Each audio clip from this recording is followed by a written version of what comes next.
جمال الوجود بذكر الإله وتصفو الحياة بنور هدى.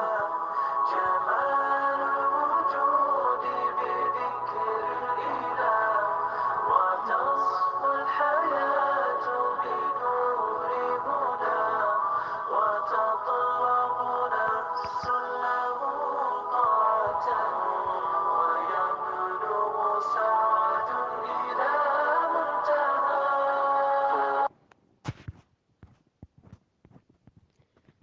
ہم شادی پر نقاب مینج کرنے کے بارے میں بات کر رہے تھے۔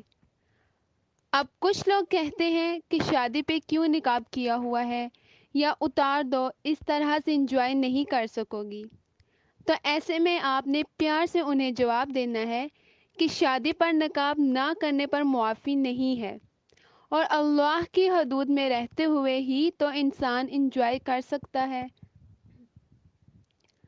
اسے علم ہوتا ہے کہ اس کا اللہ اسے دیکھ رہا ہے، وہ اس کی حدود سے تجاوز نہیں کر رہا، نہ ہی اس کے حکم کے منافی کوئی کام کر رہا ہے۔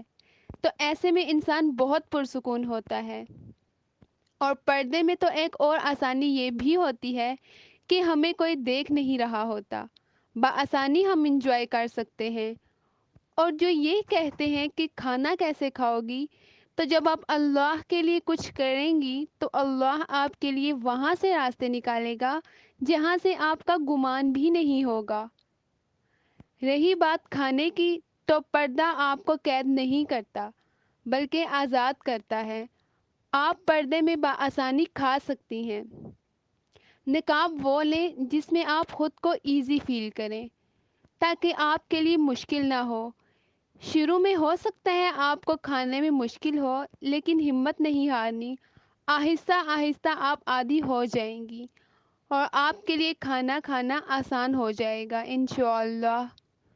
آپ نقاب میں رہ کر اگر کھائیں گی تو اچھا ہے، کیونکہ پاکستان میں ایسی کوئی شادی نہیں ہوتی جس میں پردے کا انتظام ہو۔ ہر جگہ نامحرم ہوتے ہیں، مکس گیدرنگز ہوتی ہیں۔ ایسے میں آپ کا باپردہ رہنا ہی آپ کے حق میں بہترین ہے۔ اگر کوئی ایسا فنکشن ہے جس میں صرف گرلز ہیں تو آپ وہاں نقاب اتار سکتی ہیں، لیکن وہاں بھی میل ویٹرز ہوتے ہیں، وہ بھی ہمارے لیے نامحرم ہوتے، تو وہاں بھی آپ کا پردے میں رہنا زیادہ مفید ثابت ہوگا۔ اور پھر کچھ خواتین ایسی ہوتی جو جان بوجھ کر تصاویر لے لیتی، تو اگر آپ بغیر پردے کی ہوں گی تو آپ کو ایک ڈر لگا رہے گا کہ کہیں میری کوئی تصویر نہ بن جائے، تو آپ پھر اسی خوف کی وجہ سے انجوائے بھی نہیں کر پائیں گی۔ لہٰذا آپ اگر پردے میں رہیں تو زیادہ بہتر ہے۔ ایک سوال جو میرے پاس آیا ہے کہ جب ہم نیک کام کرنے لگ جاتے ہیں، جیسے پردہ کرنا یا کوئی اور نیک کام، تو لوگ ہمیں ہمارا ماضی یاد دلاتے ہیں، جس کی وجہ سے ہمیں تکلیف ہوتی ہے۔ ایسا سب کے ساتھ ہوتا ہے، خصوصاً تب جب آپ صراط مستقیم کی راہی بن رہے ہوں۔ یہ اس لیے ہوتا ہے تاکہ ہم جانچے جائیں، کیا واقعی ہی ہم اس سفر کے حقدار ہیں یا نہیں؟ کیا ہمیں واقعی اللہ سے محبت ہے یا نہیں؟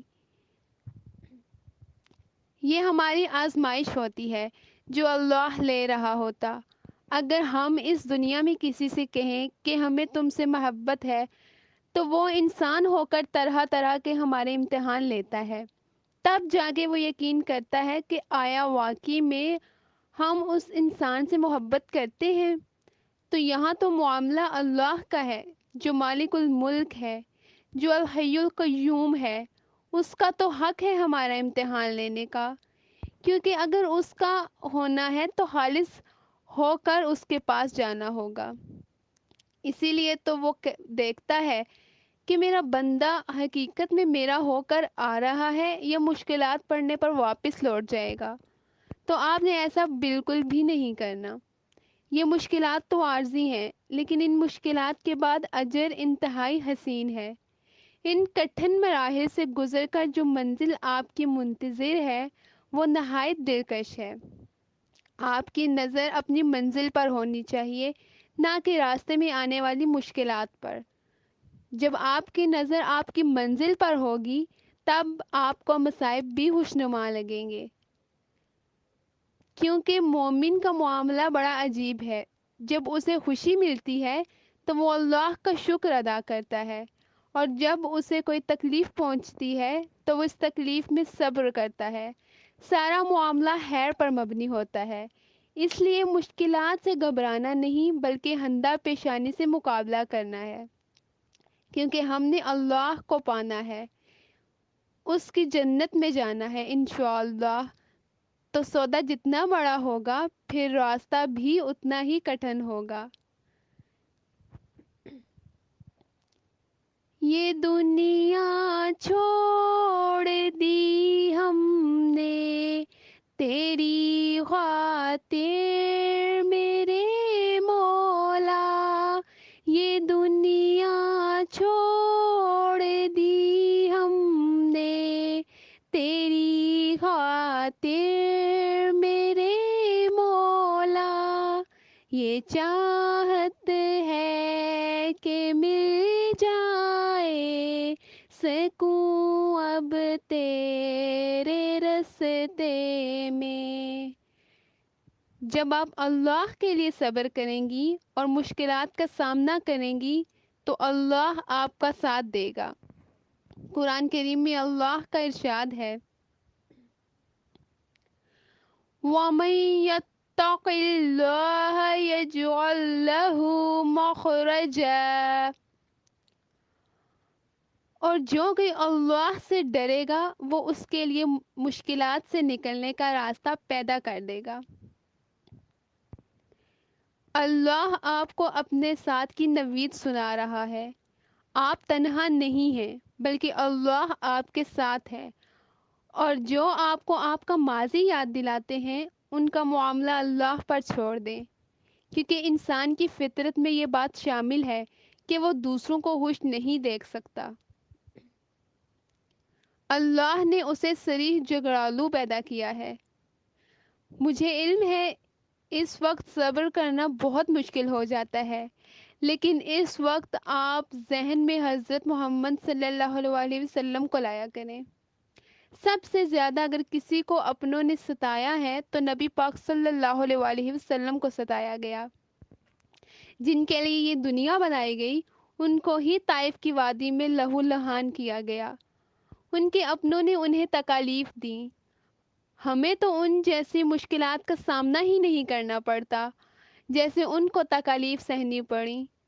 ہمیشہ یاد رکھیں، جب آپ حق پر ہوں گی تو دنیا آپ کی مخالف ہوگی، کیونکہ آپ دنیا کو چھوڑ کر اللہ کی راہ اپنا رہی ہوں گی۔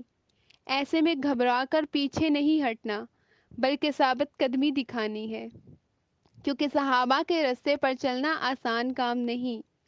جب اتنے خوبصورت سفر کا چناؤ کیا ہے تو راستے میں آنے والی مشکلات کا سامنا بھی کرنا ہوگا۔ ہمیں اپنا وعدہ اللہ سے پورا کرنا ہے انشاءاللہ۔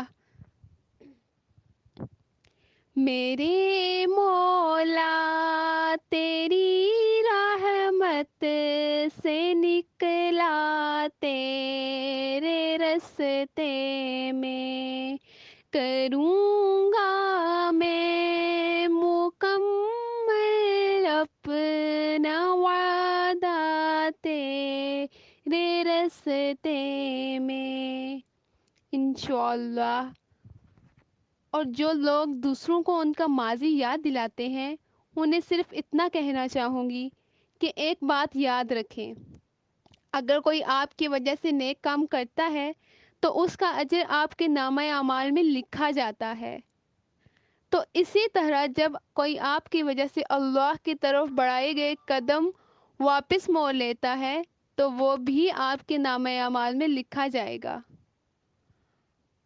اللہ کی مخلوق کو اس کی رحمت سے مایوس کرنا کیا اللہ کو اچھا لگتا ہوگا؟ ہرگز نہیں۔ جب اللہ قرآن میں بار بار اپنی رحمت کا یقین دلا رہا ہے تو آپ اس کے بندوں کو اس کی رحمت سے نا امید کریں گے تو اللہ کو کس قدر آپ پہ غصہ آئے گا۔ کبھی یہ سوچ کر بھی دیکھا کریں، پھر آپ کبھی دوسروں کی طرف انگلی نہیں اٹھائیں گے بلکہ آپ کو اپنے اعمال کی فکر لاحق ہوگی۔ ایک اور سوال آیا ہے کہ کالج کی لڑکیاں پردہ کرنے پر باتیں بناتی ہیں کہ اتنی گرمی میں کیسے کر لیتی ہو، تنقید کرتی ہیں، ہم کیا کریں؟ سب سے پہلے تو آپ یہ جان لیں کہ جب آپ صحیح سمت میں سفر کر رہی ہوتی ہیں آپ کو ایسی باتیں سننے کو ملیں گی۔ آپ نے تب صبر کا مظاہرہ کرنا ہے، پیچھے کبھی بھی نہیں ہٹنا، بلکہ ہمت اور حوصلے سے ڈٹے رہنا ہے۔ بہت جلد یہی لوگ آپ کے لیے آسانی پیدا کرنے کا سبب بنیں گے انشاءاللہ۔ مجھے بھی یہ سب سننے کو ملتا ہے کہ تم نے کیا ڈرامہ لگایا ہوا ہے، ہم میں یہ سب نہیں چلتا، بھلا اپنوں سے کیسا پردہ۔ تو آپ نے ایسے میں پریشان نہیں ہونا، اپنے اللہ سے مدد کی دعا کرنی ہے۔ اور آپ نے اکثر دیکھا ہوگا جو لڑکیاں پردہ کرنے والی ہوتی ہیں انہیں ہی ایسی باتوں کا سامنا کرنا پڑتا، جو بے پردہ ہوتی ہیں ان کو نہیں، کیونکہ وہی پردہ کرنے والی لڑکیوں کو ایسا کہتی ہیں۔ یہ اس لیے ہوتا کیونکہ انہیں معلوم ہوتا ہے وہ ابلیس کی بات مان رہی ہیں، اور جو اللہ کے حکم پر سمعنا و اطعنا کر رہی ہوتی پھر ان کو وہ تنقید میں لے آتی۔ ایسا وہ اس لیے کرتی ہیں کیونکہ کہیں نہ کہیں انہیں اس بات کا گلٹ ہوتا ہے کہ وہ پردہ کیوں نہیں کر رہی۔ وہ اس بات کو مان رہی ہوتی ہیں کہ یہ اللہ کا حکم ہے لیکن عمل نہیں کر رہی ہوتی۔ یہی وجہ ہے کہ وہ خود کو نارمل رکھنے کے لیے پردہ کرنے والی لڑکیوں کو باتیں سناتی ہیں۔ آپ نے کبھی بھی پردہ کرنے والی لڑکی کو یہ کہتے نہیں سنا ہوگا کہ پردہ کرو۔ وہ ہر وقت پردے پر لیکچر نہیں دیتی، لیکن جو بے پردہ ہوتی ہیں وہ ہر وقت پردہ دار لڑکی کو اس بات کا احساس دلاتی رہتی ہیں کہ اس نے پردہ کر رکھا ہے۔ یہ وہ خود کو اس گلٹ سے نکالنا چاہ رہی ہوتی ہیں جو انہوں نے پردہ نہیں کیا ہوتا۔ اس لیے آپ ان کی باتوں پر خود کو پریشان مت کیا کریں۔ اگر وہ کہیں کہ اس گرمی میں کیسے تم پردہ کر لیتی ہو، تو آپ ان کو بتائیں کہ میں جہنم کی آگ سے بچنے کے لیے ہی تو پردہ کر رہی ہوں۔ اگر آپ سے اس گرمی کی شدت برداشت نہیں ہوتی تو جہنم تو اس سے کئی گنا شدت رکھتی ہے، اس کی تپش برداشت کر سکیں گی جس کا ایندھن ہی انسان اور پتھر ہیں۔ ان سے کہو کہ جہنم کی آگ اس سے زیادہ گرم ہے، کاش انہیں یہ شعور ہوتا۔ سورہ توبہ آیت نمبر 81۔ تو جہنم کی آگ سے بچنا ہمارے لیے زیادہ ضروری ہے۔ یہ دنیا تو فانی ہے، دھوکے کا سامان ہے۔ اس دنیا کی زندگی تو چند روزہ ہے۔ اس چند روزہ زندگی کی خاطر ہم اپنی آخرت کو داؤ پر کیوں لگا دیں؟